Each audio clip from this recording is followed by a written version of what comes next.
Welcome to Money on Tap, your personal finance headquarters, where we bring out the professionals, experience, and some fun in what we call three-dimensional investing, utilizing insurance, brokerage, and fee-based planning. We believe all investments have merit, and all investments have relevance, and all investments have their time and place depending on you, your objectives, and your goals. My name is Seth Krussman, and I'm joined here once again with John Ryder and Ben Brayshaw, and we're all planners and partners with Brayshaw Financial Group. How are you guys today? Doing great, Seth. So, I'm pretty excited about today's topic. This is a neat topic, I think, and I think it's going to be very timely for a lot of people that are in our listening audience. So we're glad you're listening to Money on Tap, and if you are looking to sit down with an advisor and start making some of the right steps towards your financial goals, we welcome the opportunity to do that with you, and you can reach us at 855-226-8551 or email us at info@yourmoneyontap.com. You can also find us at Facebook at Money on Tap and our website at yourmoneyontap.com, where you can go and hand pick your own show that you want to listen to, not just this one. Like, we've got a lot of material back there and a lot of things that we've, series that we've unfolded, trying to get to some of the core principles that apply in financial planning, in financial literacy, and really finding a way for you to get where you want to go. And wherever you are in your experience, wherever you are on your trajectory, that's what we're here to help support. And so we've got a lot of great material on our website, again, at yourmoneyontap.com, that you can go ahead and find us at or like us on Facebook. And you're right, we got some great information today, John. Want to take it away? You know, we're going to highlight a study that was done by a company called Bright House Financial, and the name of the study is entitled Shedding New Light on Retirement Planning, a series that examines how pre-retirees and retirees are paving the way for the road that lies ahead. Now, this is really an interesting topic because it really goes through, it's really a survey, right? Yeah, well, it's detailing a ton of information that the Wall Street Journal had gathered data-wise. It's almost some sort of joint venture that they had, and it's it just really has a great conversational piece that, when we found this article, it's just got a couple different funny things, but it is so relevant to the things that people talk to us, depending on the person who walks through the door. But almost every one of them is a conversation, and there's a lot of legitimacy to it. I think all of us would agree, as we were reading through this survey, we were looking at it, and we were seeing a lot of things that really mirrored how our clients feel about retirement, about financial planning, maybe about their feelings of retirement, how well they've done in preparing for retirement, or maybe in how well they haven't done as far as planning for retirement. But what it does is it looks at two focus groups. There's a survey of 529 pre-retirees. So these are folks between ages 50 and 64, and retirees that are age 65 plus. So it was conducted by the Wall Street Journal, and it was done between April and May of 2017. So the data really reveals some very interesting attitudes, actions, and spending habits of pre-retirees and retirees, how they plan, what they envision for their future, and really how and when their priorities shift, which really brings us to kind of the first chapter here. And it's talking about shifting out of neutral. Now, Ben and I have something very much in common in the sense that... I don't know about that, John. I don't know. I'm struggling to find a... I know you don't like to identify with me, Ben, being several years your senior, but I will say we both have daughters that are training for their driver's licenses or have already gotten their driver's license. Now, the name of the title is called Shifting Out of Neutral. Now, all I can say is this, Ben. If you had to teach your daughter how to drive a stick shift in order to get her license, I'm not so sure she would have a license today. Well, I don't know. She's a pretty driven young lady, but yes, she did get her license on a regular automatic vehicle. Isn't it funny how today, and I learned to drive in a stick shift. I don't know if I you did did too, Ben. Yeah. Seth, did you drive in a stick shift or? Yeah. I was actually a 1957 Chevy pickup, stepside, that you had the starter on the floor and granny gear. Hey, I don't know if you remember any of those things. Hey, Seth, when you say that was a 1957 Chevy, it makes it sound like that was like a brand new car back then when you were driving. We know that you're a very young guy, and that was an antique when you were driving it. Oh, in college, what year? Was it 1970 Bel Air? Avocado yes, green? It was. It was a 1970 Bel Air that I The bought year I was from born. Nice. 1970. I bought it from an 85-year-old gentleman. It had been parked for 3 years and it under like a carport, and it was like this really dusty, oxidized, 70s green. I don't even know what the original color was, but that was an awesome car.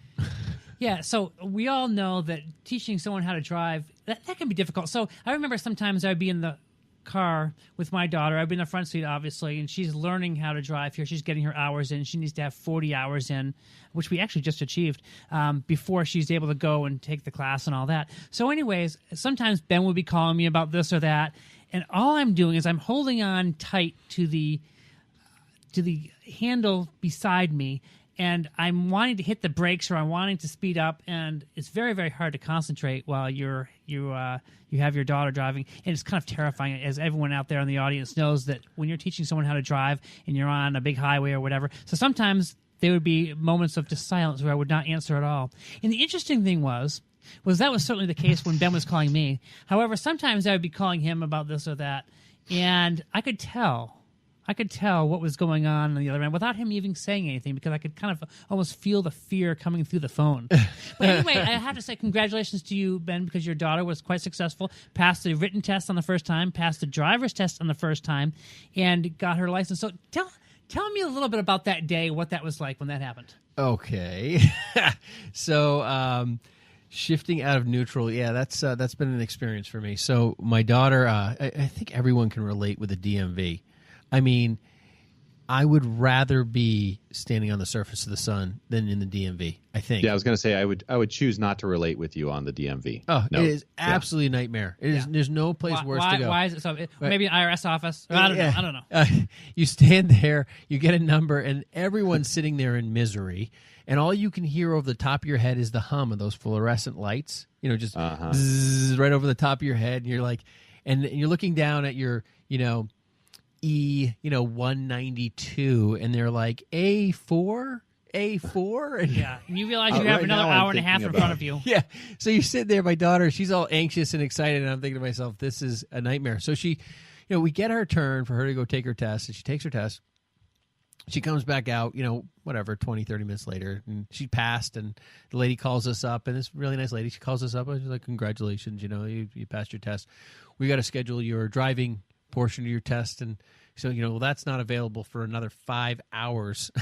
Oh no! So anyways, we're like, we might as well go home and have lunch. Same day service though. Yeah, no, I was. You could schedule it a week out if you wanted to, but we're trying to get this thing done in a fluid amount of time. So we schedule, to come back at whatever it was, 2 or 3 o'clock, and we come back, and she goes for her driver's portion. She comes back and she passes, and we get up to the counter. Same lady too. We randomly get the same lady, and she prints out the license, and my daughter's holding it up in the air. So proud. Oh yeah, she's smiling ear to ear. I mean, she is just like on cloud nine, and she's holding it up, and I'm taking a picture and stuff like that. And I said, hey Cassidy, I said, when we get home, we're gonna have to frame that.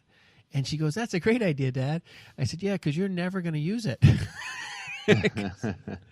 And the lady behind the desk, she starts laughing hysterically. Hey, and if you get them laughing, that's a good thing. She was right? laughing so hard that everyone was looking at us like, what the heck's going on over here that's so funny at the DMV of all places?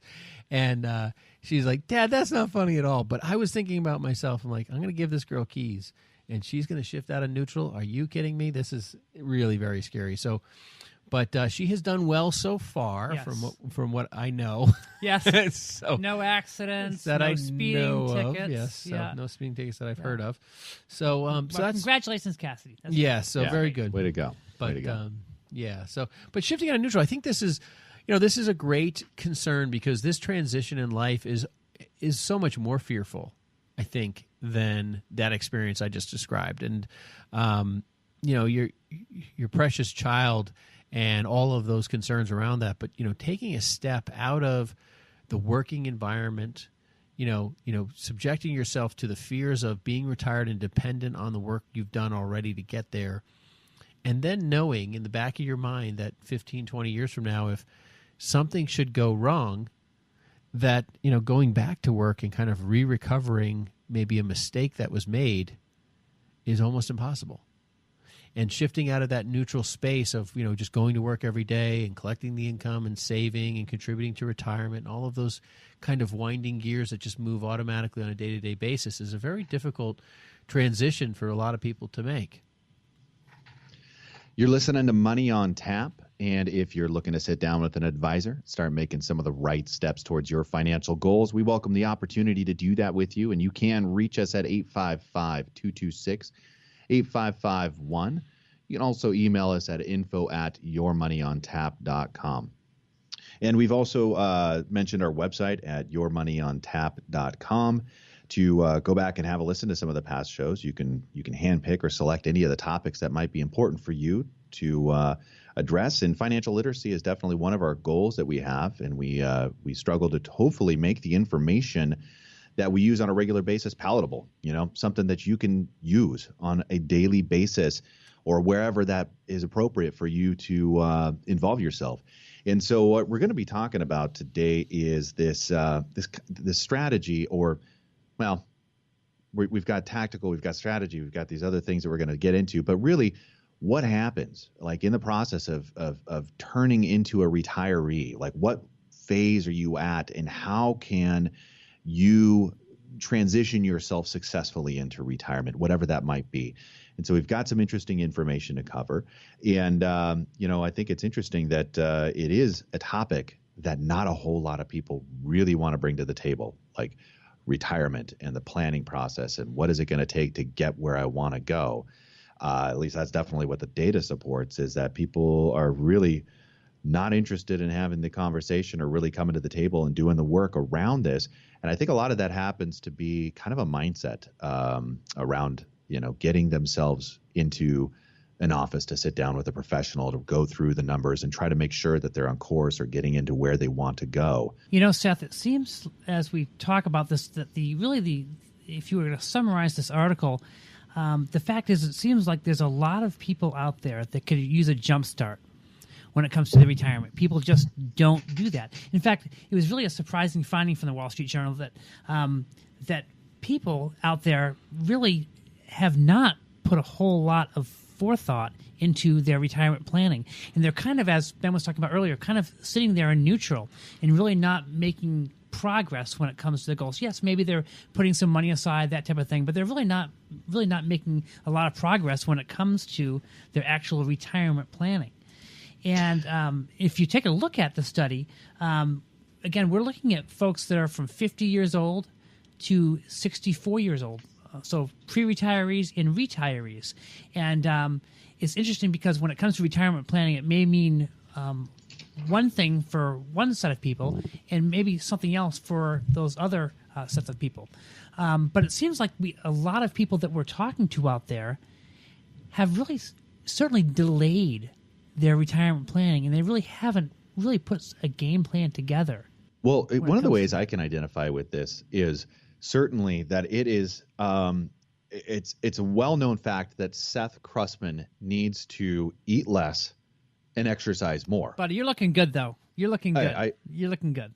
Hey, it's a work in progress, and I appreciate that. And I haven't pulled out all the stops, that's for sure, but I'm working at it. And that's kind of the mentality. I mean, there's this kind of this mentality that it's painful, it's hard to, and it's scary to, or whatever those fears might be that we address. And I think one of the things that we can also bring to the table here is that this is a journey. This is a project that you have an opportunity to invest in and to uncover and identify how you want to live your life. And I think how many times, we go on vacation, or people are, talking about the missions trips that they're going to right now. I see a lot of that happening with Facebook friends and what their family. Gosh, a great friend of mine took his whole family on a missions trip to Guatemala this last year, and that looked like a tremendous adventure. And how much planning does it take to get that to happen?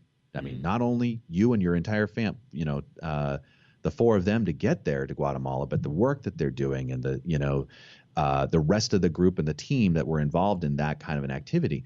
How much fun is that? I have no problem involving myself in, creating a plan around something like that. And if I can get my mindset to be thinking that way, like, wow, I am planning the largest vacation of my life. How much fun can that be? And I can't wait to sit down and talk to you about that, right?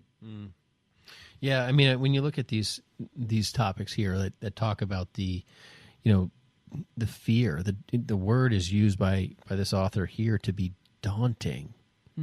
That to figure out what your wants and needs for retirement are, it's a topic so large that it's just so overwhelming that you're daunted with fear over it. And then the second reason people put off planning is it's going to be hard.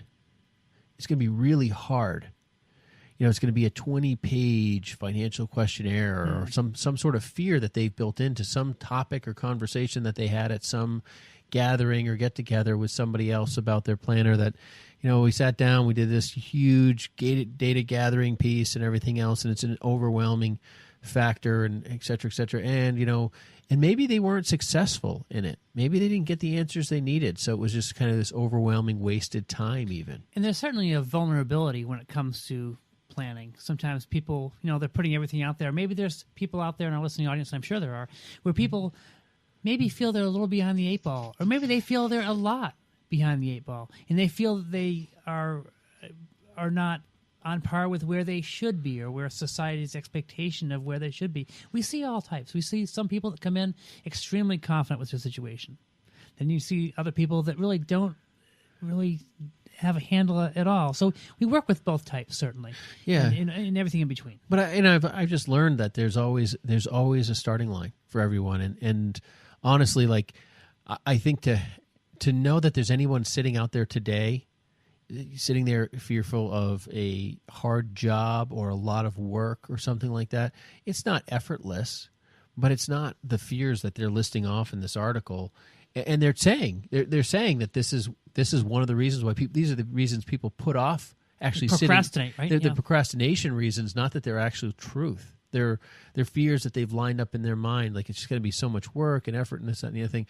The truth is there is effort, but at the end of the day, the resolve makes the entire process of even the everyday management of your assets and understanding what you do have so much easier. Like a gentleman we met with today. We went with a gentleman today, and he was, very on top of things in general, but he's like, I still have assets I know I have forgotten about right now. And I was like, just the simplification of us helping you manage your assets is going to never let anything get lost. Putting everything on the same page. And it's hard for people to take those proactive steps. I remember when I first got into the business a long time ago, where we talk about some of the different roadblocks that got in people's way of actually planning a successful retirement or planning for whatever it may be. And some of those roadblocks would be taxes, you'd have inflation. But one of the main ones, Ben, was procrastination.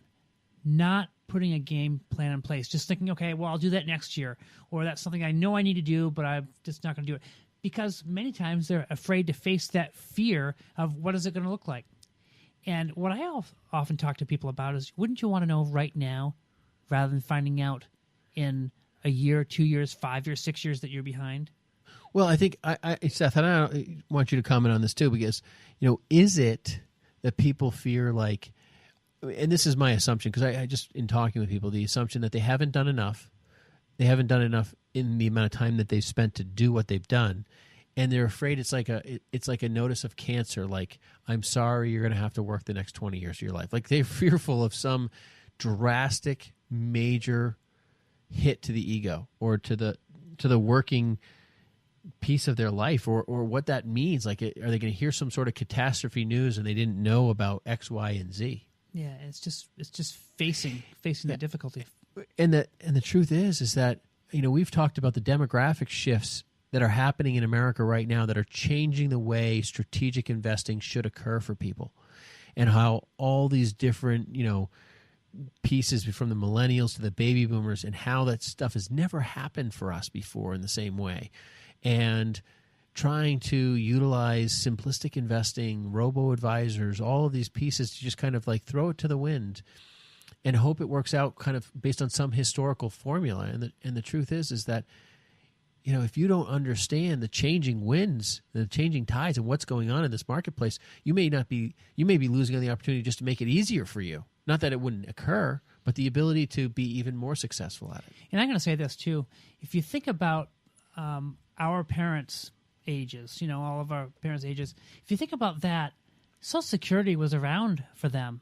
And it actually, for my grandfather who put in just for a few years into Social Security, well, he was able to retire, stay successfully retired for many, many years. Didn't have a whole lot of savings, but he was able to do okay because he had a nice fixed guaranteed pension that took care of him. Now, did it take care of him as well as it did when it first started, when he first started in his retirement? No. But the fact is, there's a lot of folks out there right now, if they're not paying attention, may not realize that Social Security may not be around for them, certainly in the capacity that it is for people today, because we certainly have a problem. Well, you can reference our shows in the past about Social Security and what the crisis we have going on there. It may be that pensions are not going to be there for you as well as they were in the past. So really what it boils down to is really putting money aside for yourself for a future day. Seth, you and I met with a gentleman, I would say, 6-8 months ago. We met with somebody out in Oregon together, and he was looking to catch up on retirement. And I don't know if you remember that breakfast we went to. Oh, yeah. Yeah. So I was just thinking about the excitement he had after we met, the relief he felt, because he's like, I've gone through a divorce. I've had this happen. I've had that happen, and just different pieces, and just the so, I mean, so for so many people, depending on your circumstances, if you're fearful that, hey, listen, there's nothing I can do and I'm so far behind, like, why bother calling you guys, or why bother doing this? It's, or I know I know I'm going to call you and you're going to tell me, to put 20% of my, whatever my income is away somewhere above and beyond. Above and beyond what I can really do. And, give me some task that's completely unrealistic and unmanageable. That's the other fear too. And the truth is that, sometimes, our advice just comes with some free oversight on saying, hey, you know what, this might be a better strategic way for you to invest the dollars you currently have. To have a better opportunity to see success inside the returns, and just go through why that exists. I mean, at the end of the day, some of what we do is not just about us, and it's about who we are as people and giving back a little bit. And I think that's not necessarily understood by a lot of people in our culture today. But the truth is that people need to be aware. There's not enough people taking advantage of the trends that are occurring in front of us that are so astronomically large that we haven't even really experienced the ebb and flows. We talked about some of the flash crashing that could occur just by the baby boomers and how they may move their assets.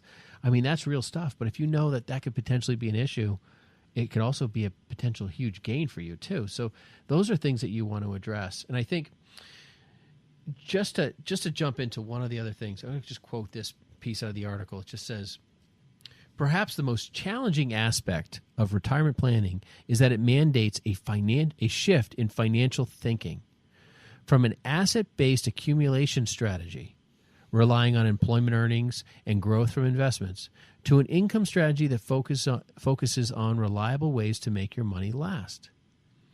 And I think, as we kind of go through the different fears that people face when they walk through the doors in pre-retirees and retirees, one of the things I've always noticed is that people think that switching from the accumulation phase to the distribution phase is like a light switch. And it's just not that way. And the healthiest way is never to be an on and off in anything. I mean, even in investments, we talk about dollar cost averaging. I mean, just going into the market slowly, that's not a light switch experience. Different mottos and cultural thinking says that light switching does not actually come into play into our retirement years. But yet, most people do that. We talked about a statistic. What was it, John? Seth, what was it, 4 or 5 weeks ago, that like over 80% of people never rebalance or reallocate their retirement plan or something? Never even look at it. Never even look at it. Yeah. Because, set it and forget it and they're done. Right, because they've been taught, because the financial advisor who's on that account doesn't want to get a phone call to talk to them about all the different funds. No. Just set it and forget it. And I bet you there's a vast majority of our audience who's heard that term. Hold, yep. Buy and hold, set it and forget it. And the truth is they just don't want the phone call. They don't want the hassle of work. And it's sad to think that that's how we're left. And these people they get to retirement, they're like, oh, well, I sat down in a seminar, like you talk about, it was at the workplace, it was in the lunchroom, the guy came in, he spent 10 minutes. He went through small, mid, large, whatever the story was, and he talked about allocations and what might be good and what might not be, and he helped us go through which boxes to check to actually accomplish any of those choices. I checked those boxes, and that's all I remember. Yeah. I mean, how many times, guys, have we heard people come through the door and talk like that? Mm-hmm. And people are not getting the service and the help they really need, and that's where the phone call comes in. You're listening to Money on Tap, and we're going to take a quick break. We'll be right back. You can reach us at 855-226-8551 or email us at info@yourmoneyontap.com. Hi, my name is Seth Crustman, partner with Brayshaw Financial Group and one of the co-hosts of Money on Tap. One of the biggest concerns and largest expenses people face today is taxes. Without thoughtful planning, taxes can destroy future retirement dollars, eliminating the possibility of a timely retirement or dreams of what you want retirement to look like. If you're like most people, you're getting closer and closer to retirement, and you may be wondering if you're taking the right steps. Will my income be enough? Will rising taxes force me to give up my dreams? How does inflation factor into all of this? These are real concerns, and you're not alone. Putting a plan around your financial future is what we do. If you have questions when it comes to your financial security, and if you're looking for a personalized solution, contact us at Brayshaw Financial Group, 855-226-8551. It's time for you to start getting answers to your questions. Headquartered in Bedford, New Hampshire, Brayshaw Financial has offices across the country. We'd love the opportunity to show you how we can help. There's absolutely no cost or obligation to meet with us. Call us at 855-226-8551. 855-226-8551. Find out more about three-dimensional investing, utilizing insurance, brokerage, and fee-based planning with Ben Brayshaw, Seth Crustman, and John Ryder on their weekly radio program, Money on Tap. Securities and advisory services offered through SagePoint Financial Incorporated, member FINRA SIPC, and a registered investment advisor. All other services offered through Brayshaw Financial Group are independent of SagePoint Financial. Welcome back. You're listening to Money on Tap, your personal finance headquarters, where we bring out the professionals' experience and some fun in three-dimensional investing. And you can reach us at 855-226-8551 or email us at info@yourmoneyontap.com. You also can find us at yourmoneyontap.com or at Facebook. We love the interaction that we get from our audience and the feedback and the emails. And right now, if you have an idea or something that you're struggling with and a concept that you would like us to maybe approach on air or with you in person, either way is fine. We'd love to do that with you. And if you just email us at info@yourmoneyontap.com. And if we wind up rolling out a concept on whatever it is that your questions are, we will give you a hat or a T-shirt with the lovely Money on Tap emblem. And actually, if you haven't seen the shirts or the hats, they are slick. I love them. And so we have some folks out there right now running around with that gear, and we thank you for the input and we thank you for the feedback. Today we are talking about what stage you're in, and also some of the things that we're focusing on here is getting out of neutral. If you're in neutral, you haven't really been thinking about retirement, you really haven't been doing anything about that other than maybe just contributing to that 401k, or you have some ideas of what it might take or what you might be wanting to do to get closer to your goals. We're getting out of neutral today. We're at least going to get this in granny gear. If you're in my experience of growing up driving, that was the first gear that I got into, with a 57 Chevy pickup with a starter on the floor, hauling wood out of the back 40 for my parents. That's what it was. But we're gonna get this car on the road, get on track. And part of the process is just kind of understanding, where are you? Are you an accumulator? Are you a pre-retiree? What's going on and where you're at? Let's identify some of that, and let's make some changes today if we can. Yeah, Seth, you're right on there. Reducing financial risk is a defining characteristic of the shift to retirement readiness, is what this article brings out. And I think that is one thing, that is a battle that we talk about with clients all the time. They don't want to give up the risk. They like it. It's gambling. And they get into it and they feel, oh, this is good. They've seen those years where it goes up like crazy, and they like that a lot. And we do that every day. I mean, we buy security assets, stocks, bonds, mutual fund, you name it, we buy securities all day long. There's nothing that stops us from doing that. But when you're 20 years old, we all know the story. Hey, you can wait it out. And these securities usually can wait it out. But that doesn't mean your retirement can. And that's what people really struggle with, is that shifting out of neutral and saying, hey, listen, I need to make some really sincere decisions about how my retirement looks and whether or not I'm really willing to take that. And here's an article here. So Kent Baker from American University is a professor there. He says, the pain you feel from losing is far greater than the reward you get from gaining. He talks about the loss of $1 has twice the emotional impact than $1 in gain. I think we've seen that to bear.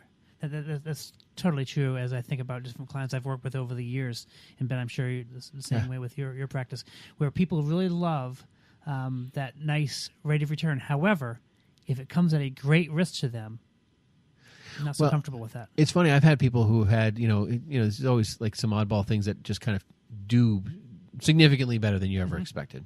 And that happens from time to time. And I remember having a conversation with somebody and saying, hey, that's just sarcastically, it was an extremely good rate of return on this one thing. And we were just joking around about it. I goes, that's pretty good. He goes, yeah, that's not bad. I go, excuse me, that's not bad? I was like, when have you done? And it's just like people don't have the same emotional connection to gain as they do to loss. Think about many retirees that are out there that went through the Great Depression, who saw some great losses on their portfolios, and those people, could have been back in the late 30s.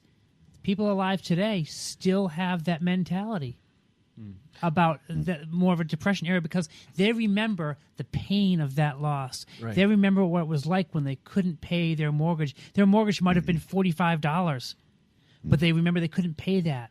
They remember they had trouble putting food on the table for their kids. They remember that they had trouble getting back and forth to work. And the pain of that has never left them. And as a result, they're very scared and don't really want to invest. They're very happy with a CD rate. Hey, I don't care if I'm only getting 1% at the bank. At least I know I have it. And as a demographic, they're by far the best savers that we have in our and that in between society. And that in between side is constantly trying to beat that mentality until they don't lose again. And they're trying to.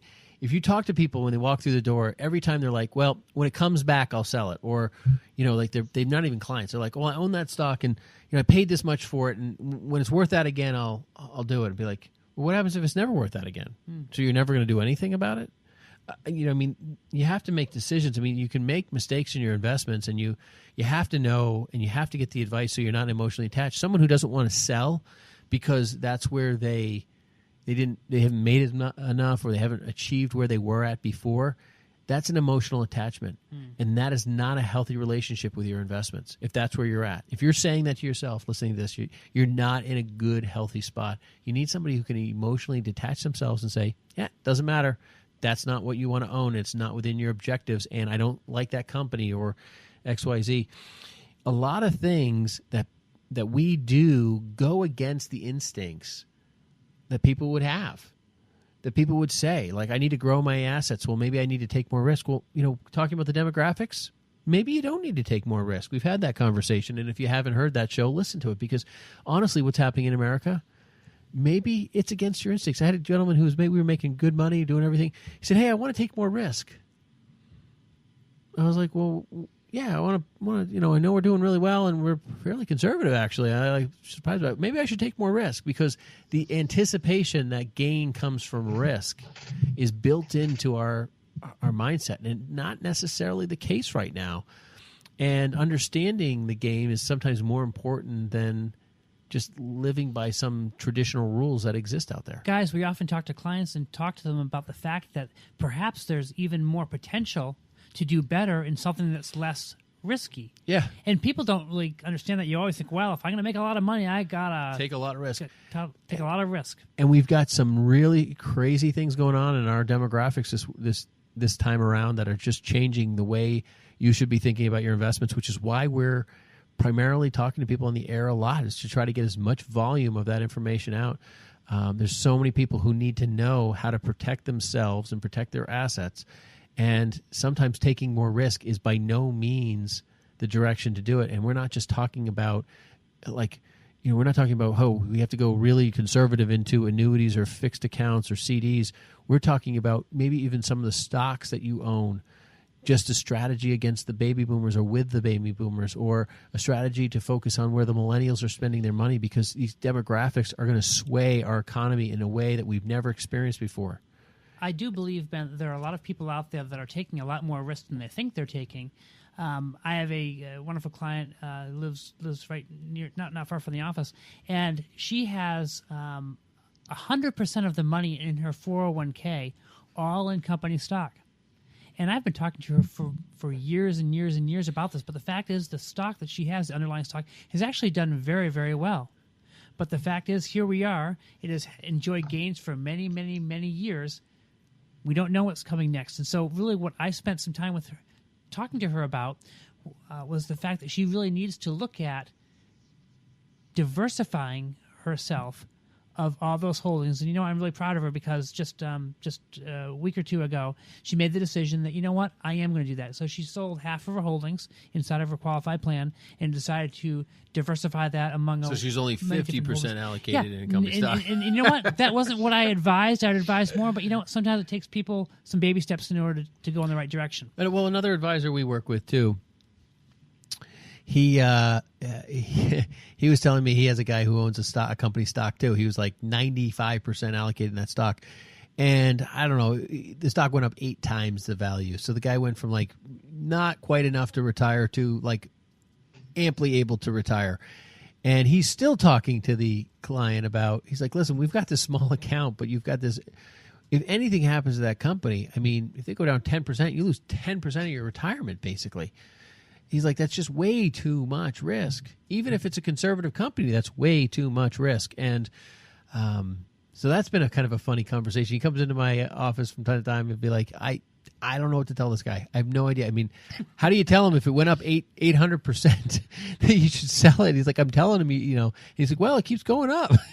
So he's like, but Seth, isn't that where we are in the markets? I mean, we're talking about, it seems like every day we're hitting new highs. Now, we've had a little bit of a hiccup here lately in the market, but for the most part, we're seeing all of the major indices going up. And so it's very hard to get out of the mentality that we need to be perhaps moving out of them. Yeah, and it's also going back to that risk kind of association where, people kind of get used to, oh, yeah, we should expect, 7% return or whatever that expectation is. And I want more. And so that risk, I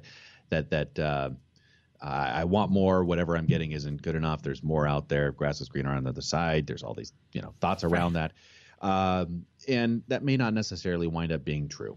And the other thing I find is that a lot of the time with the risk side that people are associating is some real heavy activity in the market of buying and selling and buying and selling. And that's kind of the association that can go alongside of that.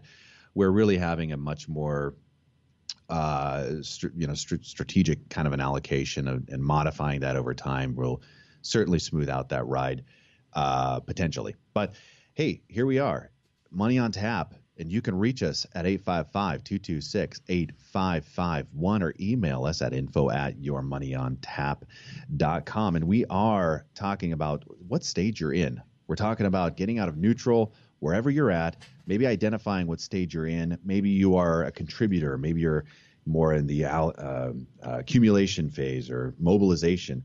But, identifying where you're at can really help to understand maybe that next step for you. And as far as the people that are in the survey, 529 of them, 50 plus, age 50 plus identified in these 4 stages, and 9%, only 9% identify as being contributors, what does that mean? Really that's kind of thinking or actively thinking or planning for retirement. And they're not likely to be making contributions to, they are likely to be making contributions to the IRAs or employee-sponsored plans, which typically everybody associates that as a 401k is kind of the most common out there among employee plans or employer plans. So 9%, that's you, might be contributing, actively contributing in this demographic. And of the contributors, only 69, well, only, that's pretty significant. 70, basically call it 79% say growing savings is right now their most important objective. And 71% know that they should be minimizing portfolio risk, but are not ready to give up potential gains. And that's kind of what we're talking about here today, folks. That's huge. That's huge. Now, this person, and John, you and I were talking about this as we were reading. When we first looked at this article, this was one of these 4 stages was the first thing that brought to mind. I really love this statistic. 70% of people in the pre-retirement stage know they have to reduce their risk. 70% of people know they need to reduce their risk. Yeah, but they're know not their ready age, to give like up those gains, though, right? They see it, they like those gains, just like the client I was talking about that lives close by the office. Just they don't want to give up those gains. Not that they're necessarily trading no gains, but they just don't want to give up what they've had in the past. They've seen that nice market run up. But what's interesting about this, the contribution phase, there's 4 phases, right? So the contribution phase is the first phase. The mentality that I see the contribution person in is that this is not a focus. Retirement is not a focus yet, because 70% of these people, their objective is to save like into a savings account. Like they're saving for like... They're not investing, they're saving. They're right? saving because they don't have enough in case they lost a job or a health event occurred or whatever. They're not in... They're not even in accumulation yet. They're in stabilization.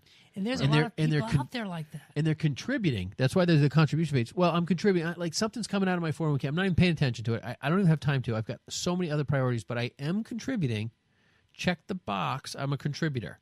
That's this person right here. If you're sitting on the phone, if you're listening to this radio show and you're saying I'm a contribution person and you're a pre-retiree, this is something that you need somebody like us or somebody similar to us doing what we do, helping you convert that contribution story into a focus for them. If you can't focus on it, you need someone that will. Ben, 50% of people out there have more credit card debt than they have savings. Think about that. 50% of people out there have more credit card debt than they have savings. So that may even involve a contributor. Someone's just putting some bucks away here and there. But the fact is that they don't have a game plan for going forward, and that's what we help people create. And I think some people are fearful that they walk in the door, they're going to hear, oh, you got this credit card debt. Like, credit cards are a fact of life in this world. Like, if you think you're walking through the door and you're the first person to have a little bit of credit card debt, right, or even a lot of credit card debt, you're not going to be surprising any of us. Even if you do make great money and you have a lot in your 401k, or you do this or you do that or whatever, or you don't have anything in your none of that matters. Those are types of fears that you just need to let push out of your mind because we work with it all the time. They're not basis. There's no basis for them. The second phase, right, is the accumulation phase. Go ahead, John. Okay, so accumulation phase is really where people are putting away. In fact, it says 26% of all pre-retirees and retirees surveyed self-identify as accumulators. 64% say making their money last will be a financial priority within the next 5 to 10 years. So these people are people that are just continually putting money away. And out of all those people that were surveyed, 68% of those people plan to work for as long as they can. And why is that? Why do they plan to work for as long as they can? Well, because they know perhaps they're not going to have enough savings in order to take care of themselves in the future. You know, I have seen people walk in our door and say, well, you know, I don't know if I'm ever going to retire. I love what I'm doing. Mm-hmm. It's great. And this, that, and the other thing. And then after they sit down with us and we show them that they could actually be fully retired, they jump on it. It's no, seriously. I mean, people feel like it's almost like lying to yourself a little bit. Now, you know, we meet a lot of people. You know, I've heard the story. You know, biblically, retirement. It's not biblical to be retired. Right. You know, all that stuff. I'm fine with that. Like, I totally would actually probably say I don't see any of that in the Bible, which is fine. What I would say is that I don't think that you necessarily need to be married to the type of, you know, physical cash employment you were beforehand, when you might have an opportunity to do something else for either less money or this, that, the other thing, and allow your retirement funds to supplement or even pay for your ability to. I meet people all the time that go on full-time missions. Like they're just constantly. I have one client who retired early, and he is constantly with Samaritans, just running here, running there, doing all sorts of stuff. And he loves it. He has the time to do it. He has the resources to do it, and he loves it. Yeah. It's so much better than saying, because we always talk with people about, you want to retire to something, not from something. So many people are out there, they're retiring from that daily 9 to 5 grind.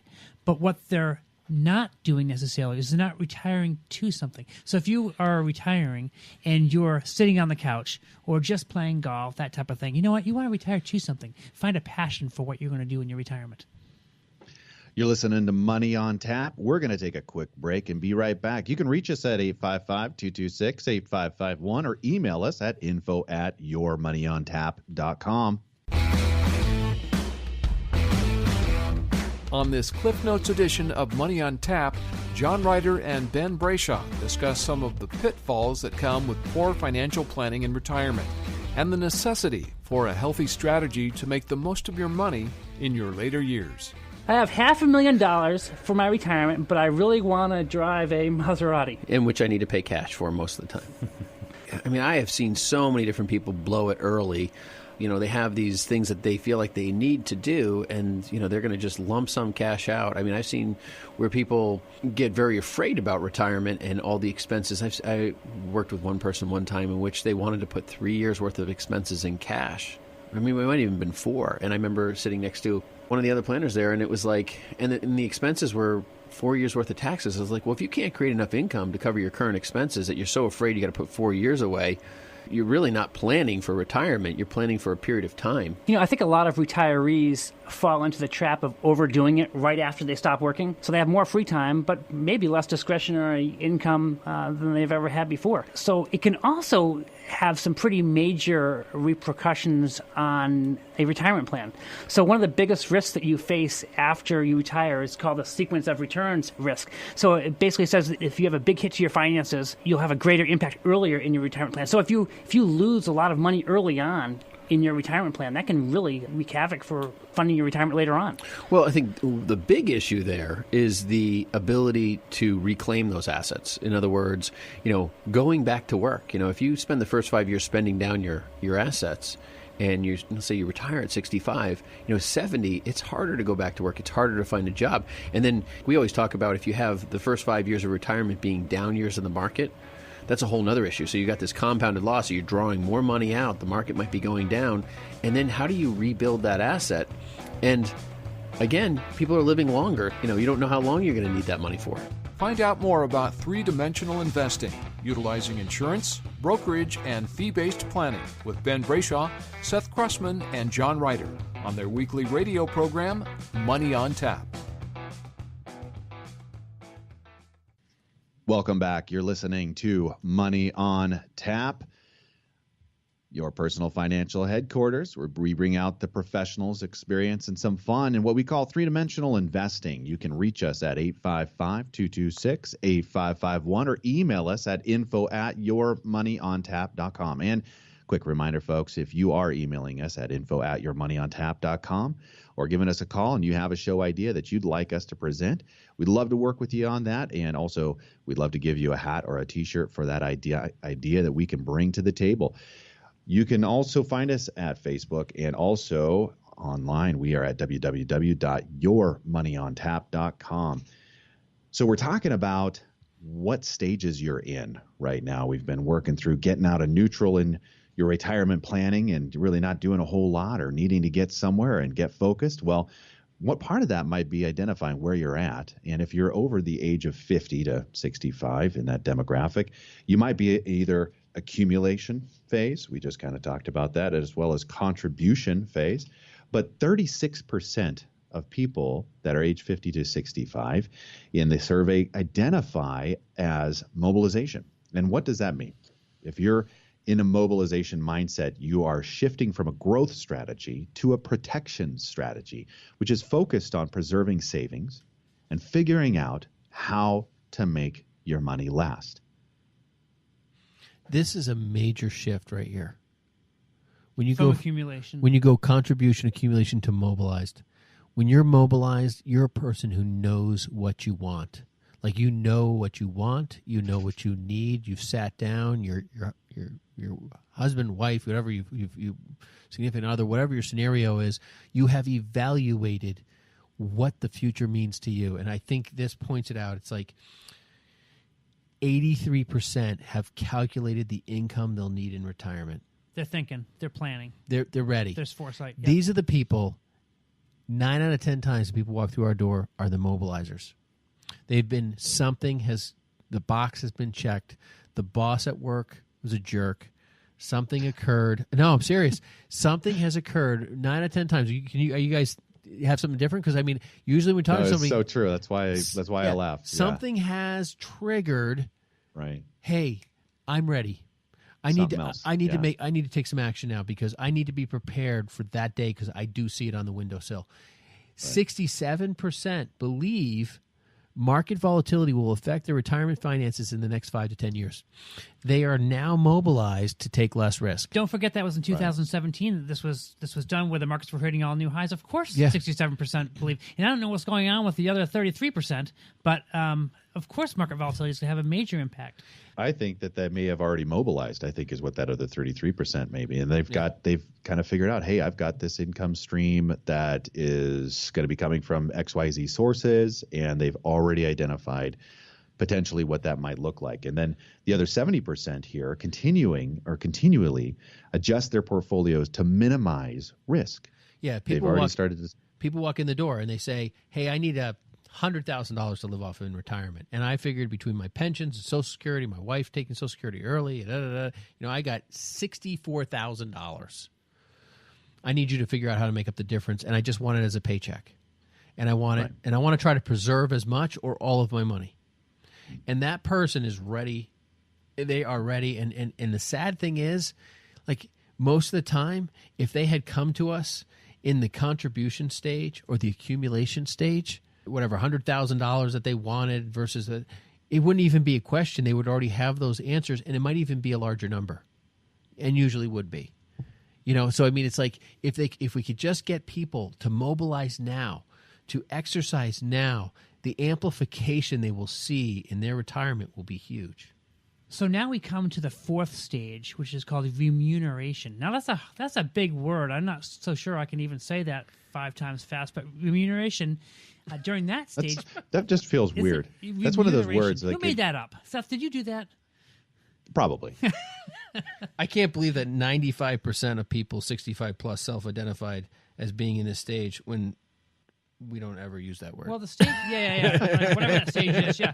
But it says during this stage, people are likely to be partially or fully retired. For the most part, their retirement plans are in place, but nonetheless, they still may be adjusting those plans as the economy and their personal situations change. They depend on some reliable income to fund their retirement, such as annuities, pensions, Social Security, as well as other assets such as retirement accounts and investments. But yeah, interestingly enough, 95% of people 65 plus identify as being in this stage, self-identify as being in this stage. 85% have strategized to make their money last throughout their lifetime. So those people have done some definite proactive planning. I would wager that this survey was in writing and they were checking boxes, because I don't think 95% of these people walked up and said, hey, what stage were you in? Oh, I'm in the remuneration Definitely stage. Remuneration. Definitely Yes. remuneration. There's no doubt. There's no doubt. Did that just come off the top of your head? Yeah, that's just the stage I think of myself in. In this stage, though, in this stage 4, 67% of people out there in this remuneration stage are using pension-like income streams. So those people have pension-like income streams coming in from former employers. Maybe they've set up a pension on their IRA, their 401k. Social Security. Exactly. 43% are still making plans for the retirement they want. And we find this very true. When we see people, when we are sitting down with people always want to have something going, and we're finding many times too that people that have saved throughout their lives, even in their retirement, once they've retired and they've turned on income streams, guess what they're still doing? They're saving money. We're glad you joined us today, visiting some of these stages of retirement, wherever you might be at, and identifying those so that you can maybe take a look at where you're at and getting out of neutral, taking some time to focus on putting a plan in place for yourself that's going to really help you get where you want to go. You've been listening to Money on Tap. We appreciate you. You can reach us at 855-226-8551 or email us at info@yourmoneyontap.com. Thanks again, you guys. What a great time. The views expressed are not necessarily the opinion of this radio station and should not be construed directly or indirectly as an offer to buy or sell any securities mentioned herein. Investing is subject to risks, including loss of principal invested. No strategy, product, material, or tool mentioned can assure a profit nor protect against loss. Please note that individual situations can vary. Therefore, the information, products, materials, or tools mentioned should be relied upon when coordinated with individual professional advice. Past performance is not a guarantee of future results. This show may be subsidized in whole or in part by a product sponsor or issuer. Securities and advisory services offered through SagePoint Financial Incorporated, member FINRA SIPC, and a registered investment advisor. All other services offered through Brayshaw Financial Group LLC are independent of SagePoint Financial. SagePoint Financial and Brayshaw Financial Group do not provide tax or legal advice. Main office is located at 116 South River Road, Bedford, New Hampshire, 03110, and can be reached at toll-free 855-226-8551.